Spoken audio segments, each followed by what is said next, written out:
Parmi les prophètes et les imams, paix soit sur eux, certains ont été emprisonnés, comme le prophète Joseph, paix soit sur lui, mais il en est sorti et a été rendu à sa famille. En revanche, l'emprisonnement de l'imam Al-Qadim, paix soit sur lui, fut plus sévère. Il y passa une longue période, loin de sa famille, dans des conditions difficiles, obscurité, lourde chaîne, et y mourut en martyr, empoisonné, sans les avoir revus. Il fut accusé par Ar-Rachid d'incitation à la révolte, arrêté alors qu'il priait près de la tombe du prophète, paix et bénédiction sur lui et sa famille, à Médine, puis transféré enchaîné à Basra. Il fut déplacé entre plusieurs prisons, Basra puis Bagdad. Il était connu en prison pour son adoration excessive, prières longues, prosternations, invocations. Ar-Rachid le fit sortir de chez lui et le confia à As-Sindi ibn Sharak, qui le maltraita, le priva de nourriture et de boissons, empêcha les gens de lui rendre visite et ferma la porte sur lui, ne le laissant sortir que pour renouveler ses ablutions, et l'enchaîna avec 3 chaînes de fer pesant 30 livres. De sa prison, l'imam, paix soit sur lui, écrivit à Ar-Rachid « Pas un jour de tourment ne passera pour moi, sans qu'un jour de bien-être ne passe pour toi, jusqu'à ce que nous arrivions tous deux à un jour sans fin, où les injustes seront perdants. » L'un des compagnons de l'imam, paix soit sur lui, Ali ibn Suwaid, raconte « Je descendais par cette tour comme si je plongeais dans les entrailles de la terre jusqu'à atteindre l'imam, que mon âme lui soit sacrifiée.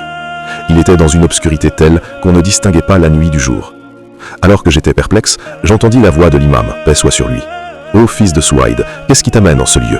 Je dis « Mon maître, les cœurs sont oppressés, quand te reverrons-nous » Il dit « Ô Ali, transmets mes salutations à mes partisans et dis-leur de me retrouver le vendredi sur le pont de Bagdad. » En réalité, l'imam, paix soit sur lui, annonçait sa propre mort et informait ses partisans de venir lui faire leurs adieux avec cette sérénité et ce calme. Du poison lui fut administré dans sa nourriture ou dans des dattes fraîches sur ordre d'Ar-Rachid. Avant sa mort, il demanda des témoins pour attester qu'il avait été empoisonné et décrivit comment son corps changerait de couleur. Il mourut 3 jours après l'empoisonnement. Dans cette tour obscure, avec les entraves et les chaînes à ses mains et ses pieds, son âme s'éleva, empoisonnée, étrangère, opprimée. L'imam Ar-Rada, paix soit sur lui, le lava et l'ensevelit en secret. Son corps fut sorti et exposé sur un pont à Bagdad où les autorités le désignèrent de manière humiliante en disant « Voici l'imam des Rafidites, chiites ».